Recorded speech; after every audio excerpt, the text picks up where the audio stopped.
दिनै बर'नि मोनसे मुंदांखा निउज पर्टेल बड'लेण्ड बुब्लिनि बाथि गायसनथाय सान आरो बे हाबाफारियाव बाहागो लानायजों लोगोसे आङो आंनि गोसो गोरबोनिफ्राय बाथि गायसनथाय साननि आंनि गोसो गोरबोनि गोजोन हामलायनायखौ बे समाव बिथांमोन साफ्रोमनोबो बड'लेण्ड बुब्लि न'खरनो जासिबाय। जों बयबो मिथिगौ जे बर'आ मोनसे गिदिरथार हारि आरो बे हारिया राव थुनलाइ हारिमु रांखान्थि राजखान्थि बायदिसिना बिथिङाव जौगानाय मोनसे हारि आरो बे हारिया जोबोद मोनसे दुखुनि बाथ्रा दिनैसिमबो जोंहा सेटेलाइट निउज चेनेल गैया। नाथाय जोंनि बर'निनो माखासे सेंग्राफ्रा गोसोआव सानखांनाय फैबाय जे बर' हारिनि गेजेराव जोंनो मोनसे बेबायदि सेटेलाइट चेनेल बा बेबायदि निउज पर्टेल नांगौ होननानै आरो बे लेखायैनो बड'लेण्ड बुब्लिनि जे सामलायगिरि एडिटर इन चिफ मानगोनां राकेश रामसियारि आरो एमडि बिथां राजिब बसुमतारी बिथांमोननि नाजानायाव बड'लेण्ड बुब्लिया दिनै 32 बोसोर कमप्लिट जाबाय। दा बे समाव आं बेखौनो बुंनो लुबैदों जे जोंनि गेजेराव दिनै निउज पर्टेला जोंनि बर'फोरनि गेजेराव बायदिसिना बिथिंखौ जेरैबायदि इनफरमेसन होबाय थादों जेरैबायदि जोंनो नांगौबायदि जे इनफरमेसनफोरखौ होबाय थादों दा बे समाव बर'नि जे निउज पर्टेलफोर गाहायै जोंहा बड'लेण्ड बुब्लि बिथांमोननो आङो बे समाव साबायखर जासिदों। मानो होनना बुङोब्ला जोङो नैबे डिजिटेल मुगायाव जोंनि बर'फोरनि माखासे समस्या जेरै रांखान्थि राजखान्थि हारिमु बायदि बिथिंखौ लानानै जोङो मोनसे प्लेटफर्माव लाबोनानै जोंनि माखासे जेंनाफोरखौ लानानै जोङो जोंनि निउज मिडियानि गेजेरजों जोङो फोसावगासिनो दङ आरो दिनै जोङो गुबुन मिडियाफोरखौ जों जुदि नायोब्ला दिनै एसामिसखौनो बुं हिन्दीखौनो बुं जोंनियाव माखासे समस्याफोर दङ बै समस्याफोरखौ बिथांमोना नांगौ बायदि फोसावा। नाथाय जोंहा दिनै निउज पर्टेलनि गेजेरजों जोंनि बर'नि गेजेराव जोङो खौरांगिरिफोरबो जोङो जोनोम होनो हाबाय खौरांगिरिफोरबो मोननो हाबाय। दिनै जों नुदों आरो माखासे कन्ट्रभार्सियेल माखासे निउसफोर दिनै हमनानै ला जोंनि बर' लिडारफ्रा मोजां बाथ्राखौनो बुङो नाथाय गुबुन चेनेल बा गुबुन सेटेलाइट चेनेल हारसाखौनो बुं बा गुबुनखौनो बुं बिथांमोना एखमबा गुसुङै होनानै आरो बै निउसखौ बिथांमोना मोनसे माने गाज्रि बिथिंजों लांनानै जोंनि बर' हारिखौ गुबुन हारिनि गेजेराव माने गाज्रि माने नोजोर खोख्लैहोनाय बेबायदि जोङो माखासे निउसफोरखौ नुबाय थादों। दा जोंनि निउज पर्टेला बेफोर खामानिखौ मावगासिनो दङ। एक्सुवेल निउसआ मा एक्सुवेल बाथ्राया मा दिनै जोंनि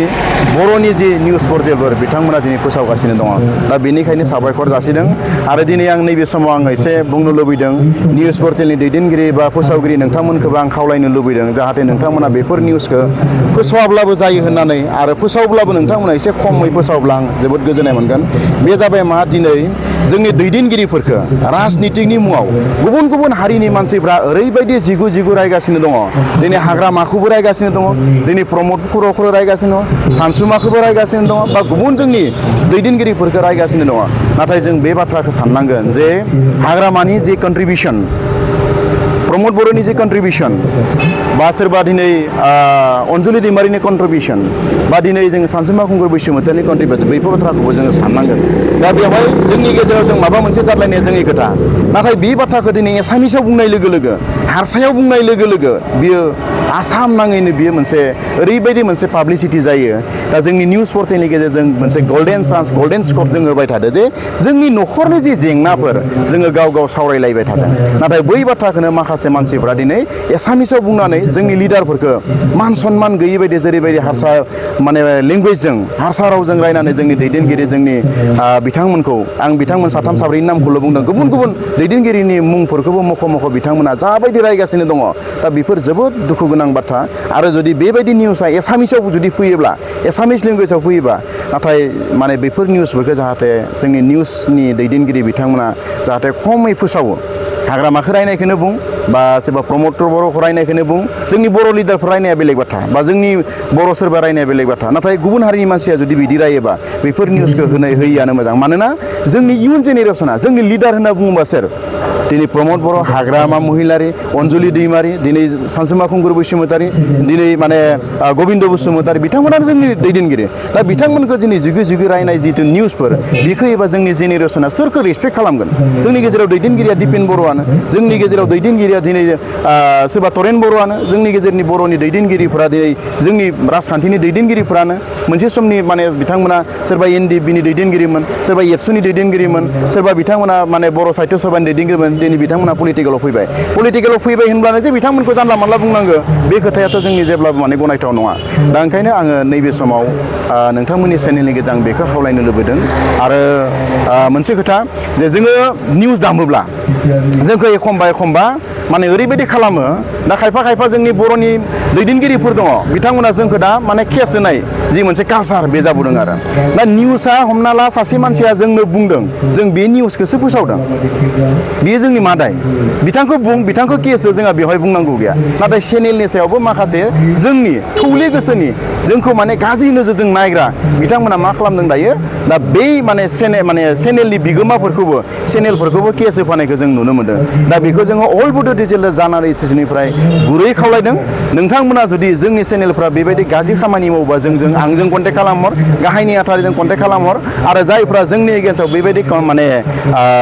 केसफोर होदों बा सानदों बिथांमोना जाहाथे केस होनायफ्राबो जाहाथे उइथड्र खालामो मानो होनना बुङोब्ला जोङो गोबां बिथिङाव जों खामानि मावनो हायो केस होग्रायाबो डिमेरिट्स दङ